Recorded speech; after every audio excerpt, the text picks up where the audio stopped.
Hello दोस्तों, मैं किफन स्वागत करता हूं आपका। आज हम पढ़ने वाले हैं 30 अगस्त 2021 के मोस्ट इंपॉर्टेंट करंट अफेयर्स। तो लास्ट तक बने रहिएगा। Let's start. पहला क्वेश्चन है, हाल ही में दुनिया का सबसे ऊंचा पहला मोबाइल सिनेमा घर कहां बनाया गया है? राइट आंसर हो जाएगा ऑप्शन सी, लद्दाख में दुनिया का सबसे ऊंचा सिनेमा घर बनाया गया है, जिसकी जो टोटल ऊंचाई है समुद्र तल से 11,562 फीट है और यह लद्दाख की राजधानी लेह में स्थापित किया गया है। और यह जो पहल की गई है वो नेशनल स्कूल ऑफ ड्रामा के द्वारा की गई है। इसमें 150 दर्शक बैठ सकते हैं, लेकिन कोविड-19 के कारण इसमें नियम बनाया गया है कि अभी वर्तमान में 75 दर्शक ही इसमें बैठ सकेंगे और यह एक मूविंग सिनेमा घर भी है। नेक्स्ट लद्दाख में स्थापित किया गया है। तो लद्दाख 31 अक्टूबर 2019 को केंद्र शासित प्रदेश का दर्जा दिया गया था लद्दाख को। और यहाँ दो शहर है, एक तो है लेह और एक है कारगिल। लेह लद्दाख की राजधानी है और लद्दाख गवर्नर है राधा कृष्ण माथुर यहाँ के लेफ्टिनेंट गवर्नर हैं। लद्दाख में ही स्थित है भारत का सबसे बड़ा नेशनल पार्क नेशनल पार्क हिम तेंदुओं के लिए जाना जाता है। नेक्स्ट, लद्दाख की संस्कृति तिब्बत के जैसे होने के कारण इसे लिटिल तिब्बत, छोटा तिब्बत भी कहा जाता है। सिंधु नदी को लद्दाख की रीढ़ कहा जाता है। नेक्स्ट बात करें, हाल ही में योन टैब योजना लद्दाख द्वारा ही शुरू की गई है 12,300 टैबलेट वितरित करने के लिए। हाल ही में हेमिफ महोत्सव कहाँ बनाया गया है? तो ये लद्दाख में ही बनाया गया है। और BRO बॉर्डर रोड ऑर्गेनाइजेशन द्वारा दुनिया का सबसे ऊंचा सड़क कहाँ बनाया गया है? तो 19,300 फीट की ऊंचाई पर दुनिया की सबसे ऊंची सड़क बॉर्डर रोड ऑर्गेनाइजेशन द्वारा पूर्वी लद्दाख में बनाया गया है। दुनिया का सबसे ऊंचा एयर ट्रैफिक कंट्रोल टावर कहाँ स्थापित किया गया है? तो ये भी लद्दाख में स्थापित किया गया है। हाल ही में लद्दाख सरकार द्वारा जल जीवन मिशन के तहत पानी माह की शुरुआत की गई है। कहाँ? लद्दाख में ही शुरू किया गया है पानी माह। नेक्स्ट, याद रखिएगा कि भारत का सबसे ऊंचा मेट्रोलॉजी स्टेशन कहाँ बनाया गया है? तो भारत का सबसे ऊंचा मेट्रोलॉजी स्टेशन बनाया गया है लद्दाख में। और 100% कोविड-19 का फर्स्ट डोज प्रदान करने वाला पहला यूनियन टेरिटरी कौन सा बना है? तो वो लद्दाख ही बना है। यदि पूछा जाए 100% कोविड-19 का टीकाकरण करने वाला भारत का पहला शहर कौन सा बना है? तो वो बना है भुवनेश्वर और पहला गांव बेयान गांव बना है। नेक्स्ट है ऑप्शन पे डेनमार्क में ही विश्व का सबसे ऊंचा रेत का महल बनाया गया है। और दुबई में विश्व का सबसे ऊंचा और सबसे बड़ा ऑब्जर्वेशन व्हील स्थापित किया गया है। उत्तराखंड की बात करें तो भारत का सबसे ऊंचा हर्बल पार्क कहाँ स्थापित किया गया है? तो 11,000 की फीट की ऊंचाई पर हाल ही में भारत का सबसे ऊंचा हर्बल पार्क भारत और चीन की सीमा के बीच चमोली जिले उत्तराखंड में स्थापित किया गया है भारत का सबसे ऊंचा हर्बल पार्क। नेक्स्ट जो क्वेश्चन है, हाल ही में राष्ट्रीय खेल दिवस कब बनाया गया है? तो इसका जो राइट आंसर जाएगा ऑप्शन डी, 29 अगस्त को राष्ट्रीय खेल दिवस बनाया जाता है मेजर ध्यानचंद्र की जयंती बनाने के लिए और खेलों के बारे में जागरूकता फैलाने के लिए। हर साल 29 अगस्त को राष्ट्रीय खेल दिवस बनाया जाता है। मेजर ध्यानचंद्र जी का जन्म 29 अगस्त 1905 को इलाहाबाद उत्तर प्रदेश में हुआ था। और भारत ने पहली बार हॉकी में गोल्ड मेडल कब जीता था? तो 1928 के एम्स्टर्डम ओलंपिक में। और इसमें जो प्रमुख योगदान था मेजर ध्यानचंद्र जी का। मेजर ध्यानचंद्र जी को हॉकी का जादूगर भी कहा जाता है और इन्हें द द विजार्ड के नाम से भी जाना जाता है। इन्हें 1916 में पद्म भूषण पुरस्कार से भी सम्मानित किया गया था। राष्ट्रीय खेल दिवस के अवसर पर ही भारत के राष्ट्रपति रामनाथ कोविंद जी के द्वारा राष्ट्रपति भवन में विभिन्न खिलाड़ियों को पुरस्कृत भी किया जाता है। अब अप्रैल के इंपॉर्टेंट डेज आए हैं, तो अप्रैल के जो अब तक इंपॉर्टेंट डेज बनाए गए हैं उनके बारे में देख लेते हैं। तो 1 अगस्त को बनाया जाता है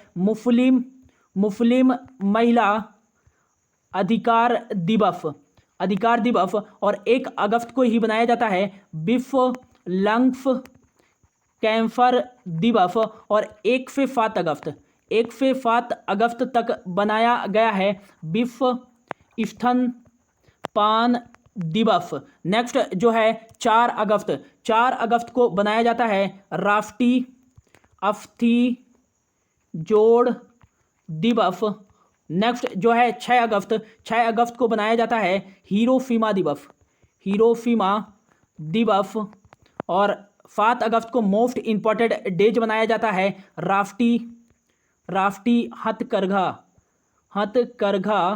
दिवस और 8 अगस्त को बनाया जाता है अंतर्राष्ट्रीय बिल्ली दिवस और 9 अगस्त को बनाया जाता है नागासाकी दिवस और 9 अगस्त को ही बनाया जाता है विश्व आदिवासी दिवस 9 अगस्त को बनाया जाता है और 10 अगस्त को बनाया जाता है विश्व जैव ईंधन दिवस और 10 अगस्त को ही बनाया जाता है अंतर्राष्ट्रीय शेर दिवस इंटरनेशनल लायन डे। नेक्स्ट जो है 12 अगस्त को बनाया जाता है अंतर्राष्ट्रीय युवा दिवस और 12 अगस्त को एक और डे बनाया जाता है विश्व हाथी दिवस वर्ल्ड एलिफेंट डे। नेक्स्ट जो है 13 अगस्त को बनाया जाता है विश्व अंगदान दिवस और 13 अगस्त को एक और डे बनाया जाता है विश्व वामपंथी दिवस 14 अगस्त को बनाया जाता है विश्व प्री डायबिटीज दिवस और 15 अगस्त को बनाया गया है आज़ादी का 75वां स्वतंत्रता दिवस। 19 अगस्त मोस्ट इंपॉर्टेंट डेज टिक कर लीजिएगा कि 19 अगस्त को बनाया जाता है विश्व मानवतावादी दिवस और 19 अगस्त को एक और डे बनाया जाता है विश्व फोटोग्राफी दिवस और 20 अगस्त को बनाया जाता है अक्षय ऊर्जा दिवस और 20 अगस्त को ही एक और डे बनाया जाता है वो है विश्व मच्छर दिवस वर्ल्ड मॉस्किटो डे। 21 अगस्त को बनाया जाता है विश्व उद्यमी दिवस और मोस्ट इंपॉर्टेंट डेज एक बनाया जाता है विश्व वरिष्ठ नागरिक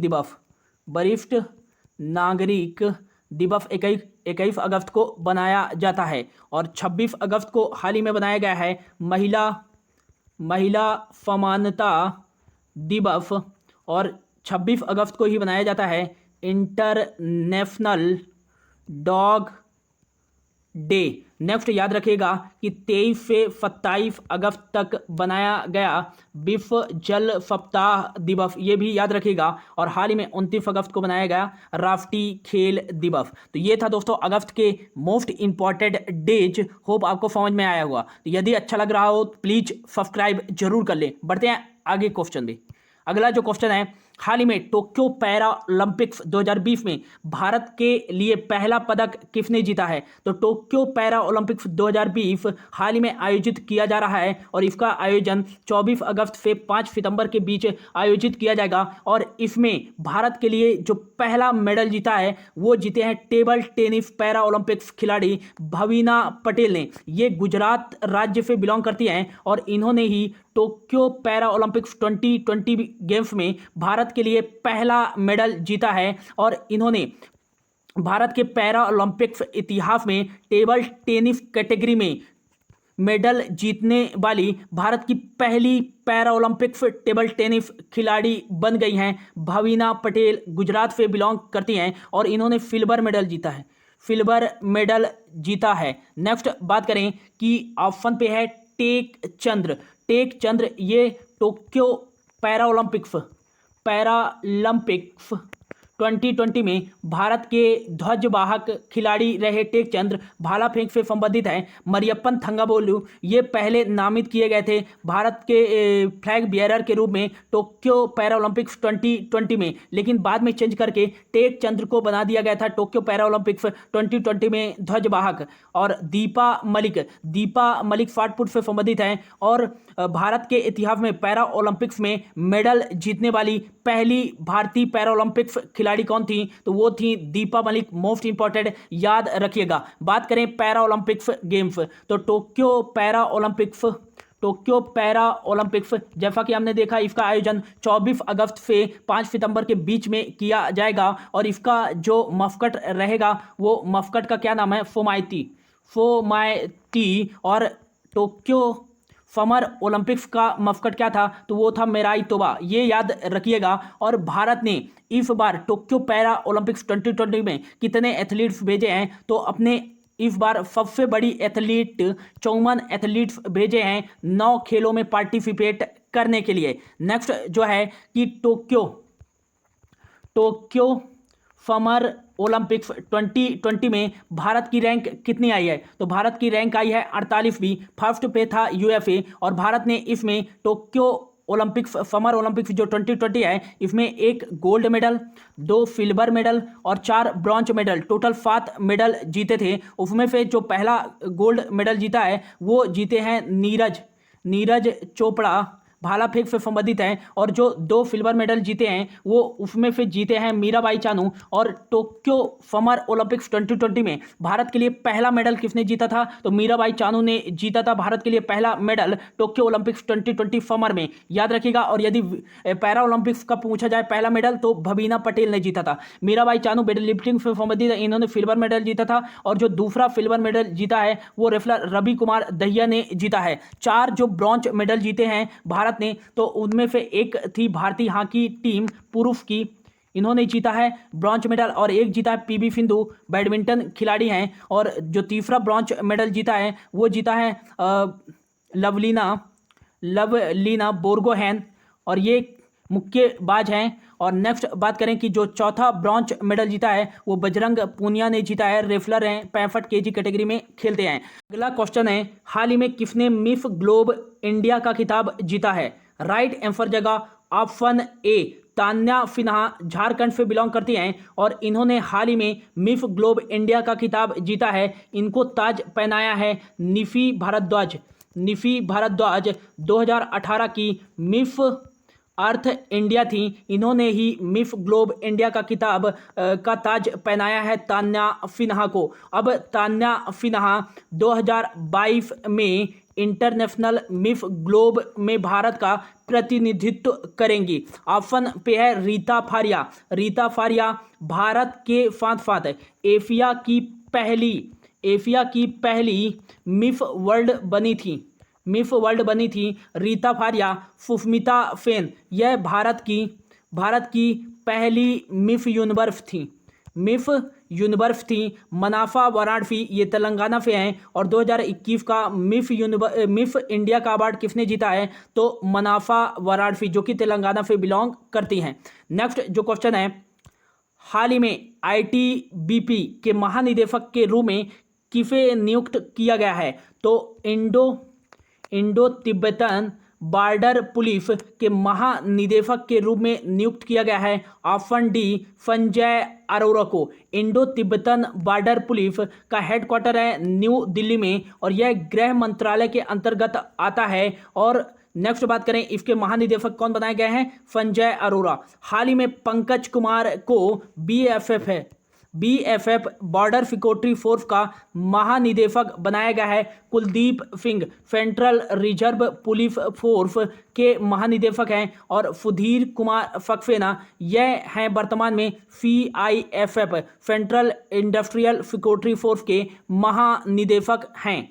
नेक्स्ट जो क्वेश्चन है, हाल ही में T20 मैच में 7 विकेट लेने वाली विश्व की पहली तेज गेंदबाज कौन बनी हैं? तो विश्व की पहली तेज गेंदबाज जो महिला बनी हैं वो ऑप्शन बी फ्रेडरिक ओवरडिक। T20 में 7 विकेट लेने वाली विश्व की पहली महिला तेज गेंदबाज बनी हैं फ्रेडरिक ओवरडिक, और यह नीदरलैंड से बिलोंग करती हैं और इन्होंने 7 विकेट लिए हैं फ्रांस के खिलाफ। फ्रांस के खिलाफ इन्होंने 4 ओवर किए थे, उनमें से 2 ओवर मिडल डाले हैं और उनमें से 3 रन देकर 7 विकेट लिए हैं, और जिनमें से 6 विकेट क्लीन बोल्ड करके लिया है, और ऐसा करने वाली विश्व की पहली महिला बन गए हैं फ्रेडरिक ओवरडिक। और इससे पहले किसके नाम था विश्व में सबसे ज़्यादा विकेट लेने का रिकॉर्ड महिला में? वो था अंजलि चंद्र, जो कि नेपाल से बिलोंग करती हैं। नेक्स्ट जो क्वेश्चन है, हाल ही में किसने बार्सिलोना चेस ओपन 2021 का खिताब जीता है? तो इसका जो राइट आंसर जगह ऑप्शन ए फेंथू रमन, जो कि चेन्नई से बिलोंग करते हैं, इन्होंने ही बार्सिलोना चेस ओपन 2021 का खिताब जीता है। अभिमन्यु मिश्रा की बात करें तो ये दुनिया के सबसे कम उम्र के ग्रैंड मास्टर बने हैं, जो कि और भारत के भी सबसे कम उम्र के ग्रैंड मास्टर मात्र 12 साल की उम्र में, और ये वर्तमान में न्यू जर्सी में रहते हैं। और इन्होंने किसका रिकॉर्ड तोड़ा है? तो सर्गेई कजारकिन, जो कि रशिया से हैं, इनका ही रिकॉर्ड तोड़ा है 2002 का अभिमन्यु मिश्रा ने। विश्वनाथन आनंद जो हैं ये भारत के पहले शतरंज ग्रैंड मास्टर हैं, विश्वनाथन आनंद। नेक्स्ट जो क्वेश्चन है, हाल ही में रामनाथ कोविंद जी के द्वारा उत्तर प्रदेश के पहले आयुष विश्वविद्यालय की आधारशिला कहाँ रखी गई है? तो इसका जो राइट आंसर जाएगा उत्तर प्रदेश के पहले आयुष विश्वविद्यालय की आधारशिला रखी गई है ऑप्शन डी गोरखपुर में, राष्ट्रपति रामनाथ कोविंद जी के द्वारा। नेक्स्ट बात करें, गोरखपुर में रखी गई है, तो गोरखपुर कहाँ स्थित है? तो ये स्थित है उत्तर प्रदेश में। उत्तर प्रदेश की राजधानी है लखनऊ, जो कि गोमती नदी के किनारे स्थित है। उत्तर प्रदेश के मुख्यमंत्री हैं योगी आदित्यनाथ, योगी आदित्यनाथ, और उत्तर प्रदेश के गवर्नर हैं आनंदीबेन पटेल। नेक्स्ट, हाल ही में केला महोत्सव कहाँ बनाया गया है? ये उत्तर प्रदेश में ही बनाया गया है। काला नमक चावल महोत्सव ये उत्तर प्रदेश में ही बनाया गया है। और मथुरा रिफाइनरी में भारत का पहला ग्रीन हाइड्रोजन प्लांट लगाया गया है, और उत्तर प्रदेश का ही एक शहर है गाजियाबाद ग्रीन बॉन्ड जारी करने वाला भारत का पहला नगर निगम था। और हाल ही में ब्रिटिश हाउस फ्रेम रिपोर्ट के अनुसार दुनिया का दूसरा सबसे प्रदूषित शहर कौन सा है? गाजियाबाद है। फर्स्ट कौन सा है दुनिया का पहला प्रदूषित शहर? वो है होटन। कहाँ स्थित है? चीन में स्थित है। नेक्स्ट है कि हाल ही में काकोरी कांड का नाम बदल करके उत्तर प्रदेश सरकार ने काकोरी ट्रेन एक्शन कर दिया है। उत्तर प्रदेश में ही स्थित है दुधवा नेशनल पार्क। और पीलीभीत टाइगर रिजर्व कहाँ स्थित है? तो ये स्थित है उत्तर प्रदेश में ही, और उत्तर प्रदेश के लखनऊ में है चौधरी चरण सिंह इंटरनेशनल एयरपोर्ट, और वाराणसी में स्थित है लाल बहादुर शास्त्री इंटरनेशनल एयरपोर्ट। वाराणसी की बात करें तो हाल ही में पीएम नरेंद्र मोदी द्वारा रुद्राक्ष कन्वेंशन सेंटर का उद्घाटन कहाँ किया गया? तो वाराणसी में ही। और भारत का पहला एलिफेंट हॉस्पिटल कहाँ खोला गया? मथुरा में। भारत की पहली ट्रांसजेंडर यूनिवर्सिटी कहाँ बनाई गई? तो कुशीनगर में बनाई गई है। नेक्स्ट क्वेश्चन है, हाल ही में किसने fit India mobile app launch किया है? तो ऑप्शन ए अनुराग ठाकुर जी के द्वारा फिट इंडिया मोबाइल ऐप का लॉन्च किया गया है। यह मोबाइल ऐप फिटनेस पर नज़र रखने में काफ़ी मददगार होगा। यह छोटे से छोटे भी स्मार्टफोन में यह इंस्टॉल किया जा सकता है। अनुराग ठाकुर जी के द्वारा लॉन्च किया गया है। तो अनुराग ठाकुर वर्तमान में युवा मामले एवं खेल मामलों के मंत्री हैं केंद्रीय स्तर पर। हाल ही में बनाया गया है, और इनका जो चुनाव क्षेत्र है हमीरपुर हिमाचल प्रदेश। नेक्स्ट क्वेश्चन है, हाल ही में किफ देफ ने मोरक्को के साथ राजनीतिक संबंध समाप्त कर दिए हैं। तो इसका जो राइट आंसर जाएगा ऑप्शन बी, अल्जीरिया ने मोरक्को के साथ विवाद होने के कारण और तनाव होने के कारण मोरक्को के साथ सभी राजनीतिक संबंध समाप्त कर दिए हैं। अल्जीरिया की राजधानी है अल्जीरियफ और यहाँ जो चलती है अल्जीरियन दिनार चलती है, यहाँ कैरेंफी। मोरक्को की राजधानी है राबत और यहाँ मोरक्कन दिनार चलता है। दक्षिण अफ्रीका की 3 राजधानियाँ हैं। पहली जो राजधानी है वो है केप टाउन, प्रीटोरिया और बल्मोफेंट है, और यहाँ साउथ अफ्रीकन रैंड जो चलती है कैरेंफी चलती है। रफिया की राजधानी है मॉस्को और यहाँ रफियन रूबेल चलती है। फ्रांस, पेरिस, यूरो यहाँ कैरेंफी चलती है। तो ये था दोस्तों आज का करंट अफेयर्स। होप आपको अच्छा लगा होगा। Thank you so much for your watching.